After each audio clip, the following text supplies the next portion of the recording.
We're here tonight to remember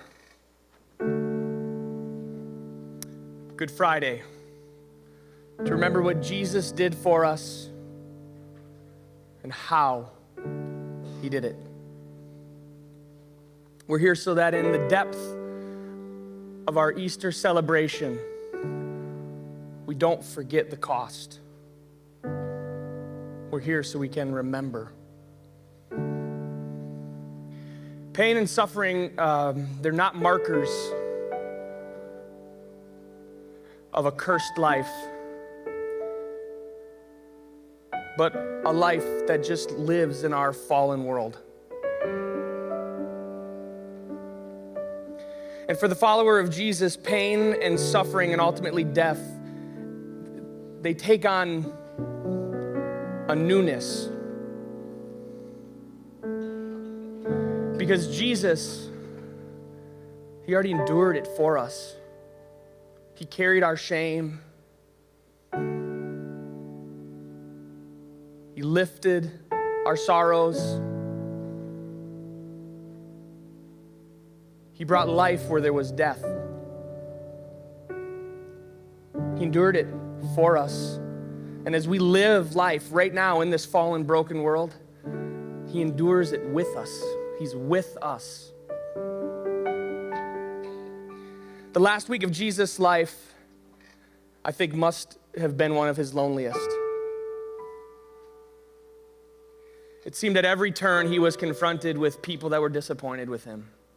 His friends, his family, everyone just disappointed.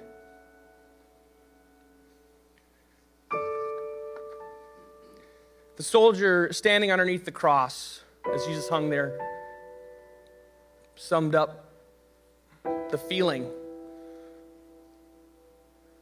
If you're the Savior, if you're the Messiah,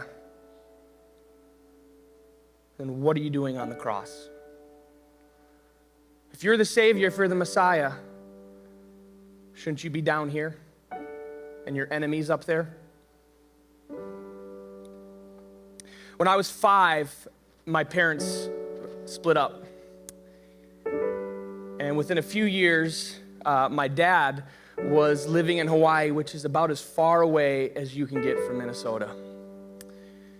And this was before cell phones, before Twitter and Facebook and Instagram and text messages. It was before technology allowed us to stay connected with each other at great distances. And time and distance, it did what they do. We drifted apart. Maybe a phone call on Christmas, present on birthdays. As time drifted, they became fewer and fewer and fewer. And I felt within my heart, I felt this pain. And I felt this refrain stir up in me.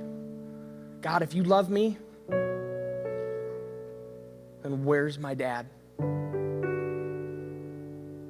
If you love me, then why do I feel this way? And this all despite several father figures in my life. I just wanted my dad. Dad, where are you?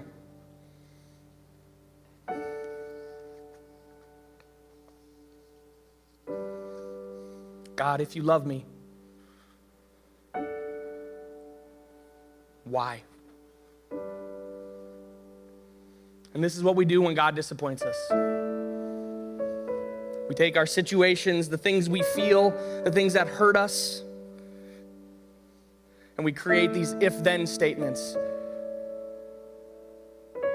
We try to deal with our disappointment by crafting, demanding, passive prayers. We don't just want God to save us. We want him to save us in the way and in the time we want to be saved. We don't want to have faith. We want to know it, we want to see it, we want to feel it, and we want it now.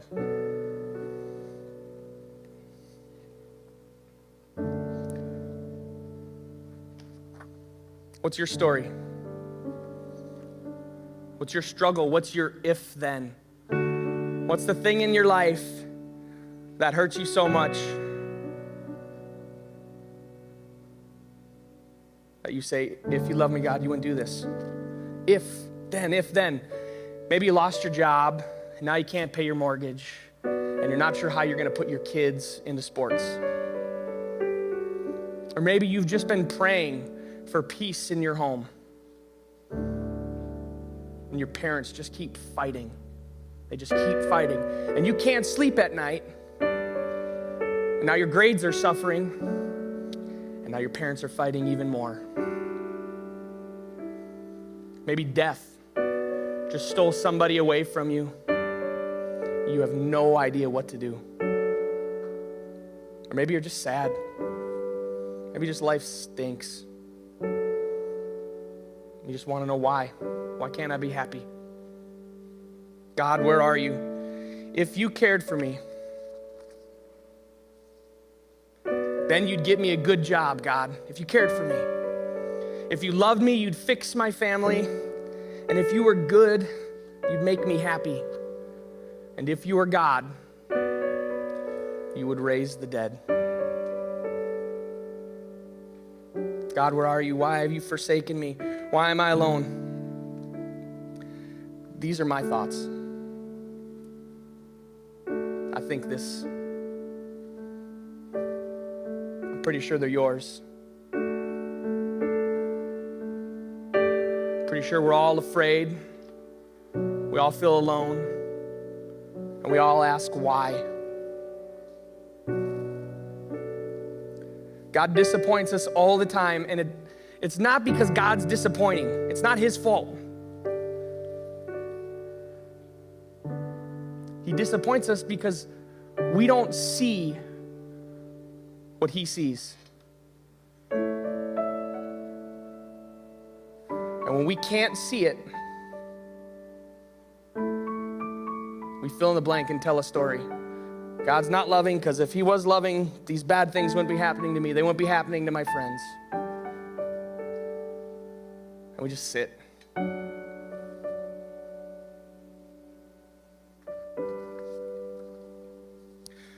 This was a common theme in Jesus' last week as he was getting ready for this final stretch for him. Disappointment was everywhere, his friends. Palm Sunday, he walked into Jerusalem and the crowd got it right. They shouted, "Hosanna, Hosanna, save us." That's the thing you say to a savior. That's what you say. But within days, they changed it. And they traded their Hosanna, they traded their save us for crucify. Crucify, murder. Why?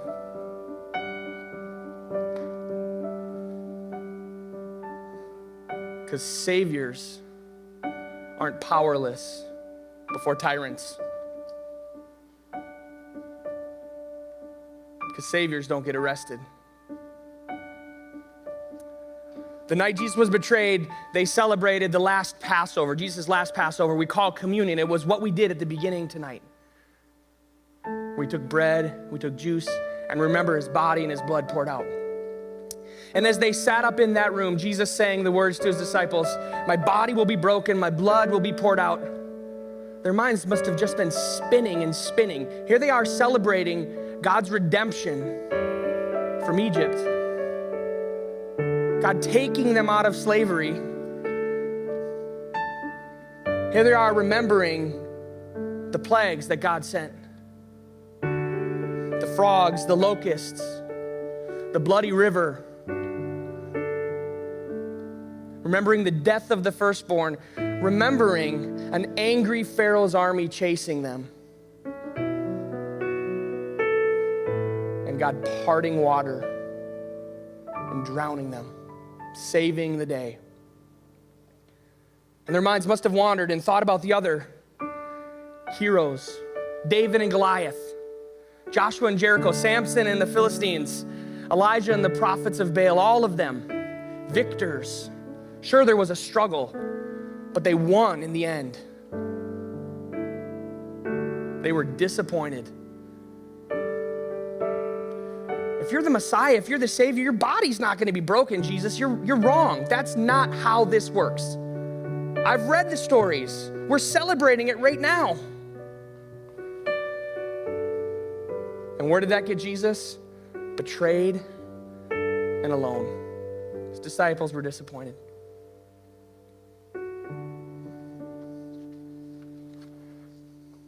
And then again, we think about beneath the cross, the soldiers, the rulers, the people watching, the words, the if-thens that were drawn out.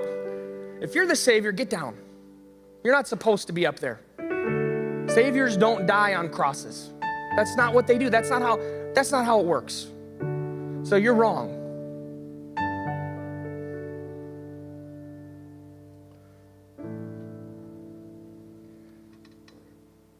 But this makes sense. We can relate to them.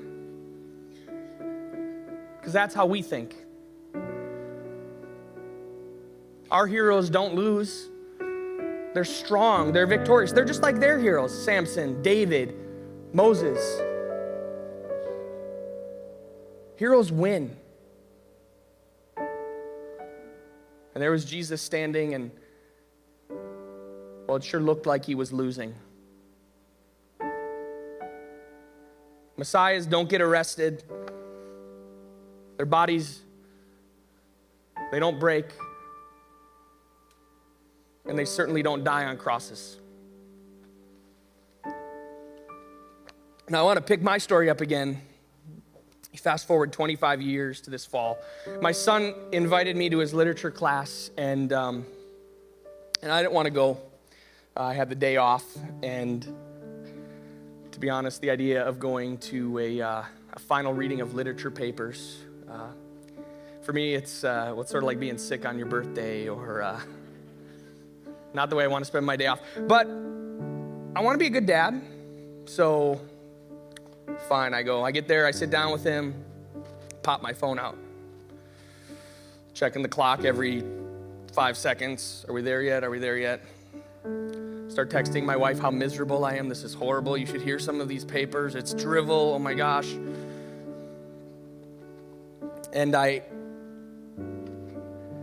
was expecting to hear my son read a paper about snowboarding or video games, or what sons in English classes write about. And when it finally was his turn, I was so excited because that meant I got to go home soon. And then I could leave.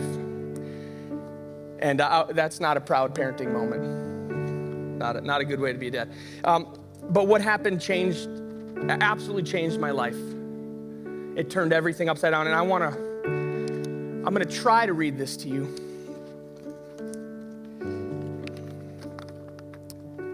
Father, it's a word that's thrown around loosely these days, but what does it really mean? By definition, it means a man in relation with his natural child or children. Maybe a better question would be, what does it mean to be a father? Is the answer accidentally getting your girlfriend pregnant and running away before the kid can remember your face? Or is it going to work every day, coming home, cracking a beer in front of the TV, arguing with your wife until she breaks down in tears? These days it seems like a long shot, but maybe it means providing for your family, and not just their material needs, but also showing them real love and real values. Everyone has their own definition, and while I'm certainly not a dad yet, I've had a few try in my 18 years. But the most recent one is one I can truly call dad. People often ask me if I want to meet my biological father, and the truth is I don't really have a desire because I'm satisfied with where I am. My biological father left my mom and me shortly after I was born. I didn't even know what he looked like until recently when he sent me a friend request on Facebook with a message saying, "Hi, I'm your dad." My first thought was, no, you're not. And as proof of my indifference, I still haven't responded to that request.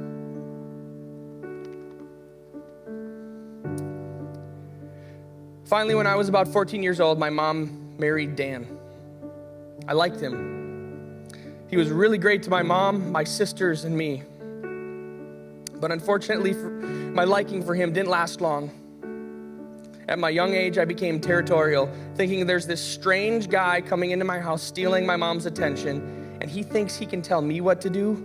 Hell no. It was really tough for me, but I can't imagine how hard it must have been for Dan. It must have been like having a newborn baby come out as a teenager.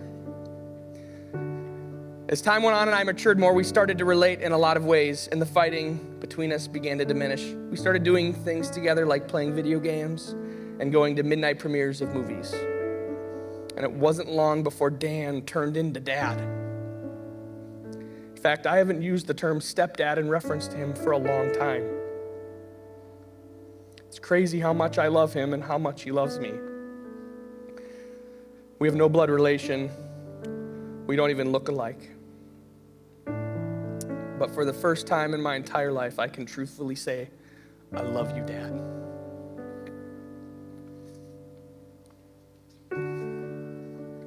In that unexpected moment, God shattered my if-thens. He changed my entire life. He reorganized, reformed, put into perspective an entire lifetime of pain. He didn't fix it. There was no time machine back to bring my dad in. I didn't have some cathartic emotional reunion with my father where we hugged and talked about how sorry we were things didn't work out and promise.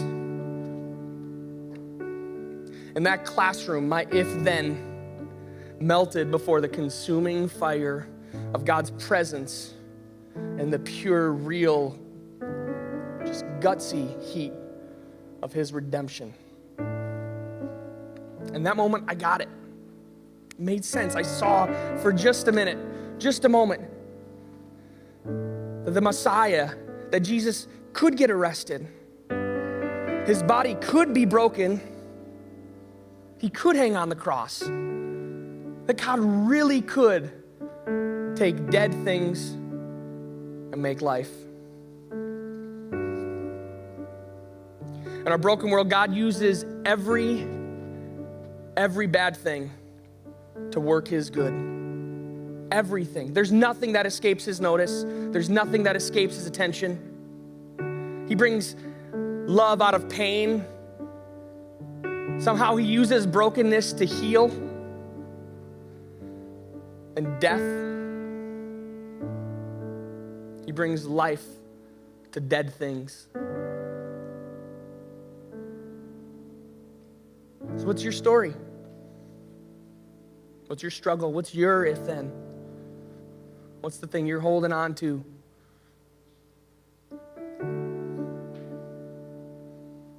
And what are you going to do as you sit and you wait for God's redemption to unfold? As you watch and see, what are you going to do? How are you going to do it?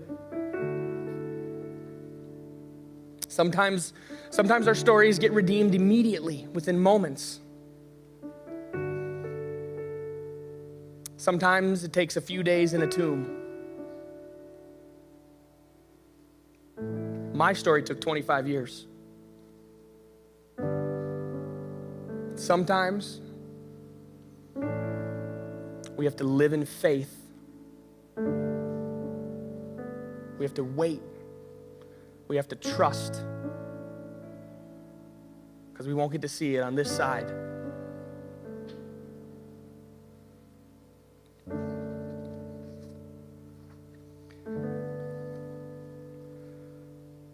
God's grip of hope and trust, it holds us up, it wraps around us in the face of our fears. He's present with us in our pain, even if we can't see it, even if we can't feel it. We're not on our own. God's Spirit whispers in our heart, have faith in me, trust me, wait, be still, I'm doing something. What are you going to do while you wait? How are you going to wait? Here's what I want you to do. On your seats, y'all got one of these if-then cards. Maybe your kid took it and started writing on it. That's okay. We've got a bunch of extras. I want you to take this home. And I want you to take a moment. I want you to ask God to search your heart and show you your if-thens. You probably already know what they are. But ask Him to show you what you're holding on to. And then at worship this Easter, this weekend, tomorrow and Sunday, with your if-thens written down, I want you to take them and I want you to lay them at the foot of the cross. Take them, lay them down, set them down. Now maybe you're here and you don't believe any of this garbage. This is all nonsense to you. You're here because somebody dragged you here. And I dare you. I dare you to ask God for faith.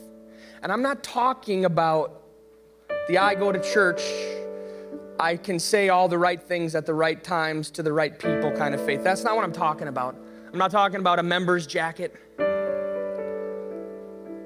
I'm talking about the faith, the gut-wrenching, the thing we feel right here, and when it hurts, when life doesn't make sense, we remember.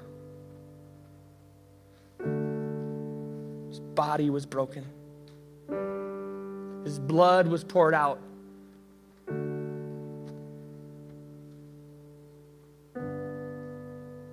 He was pierced for our transgressions.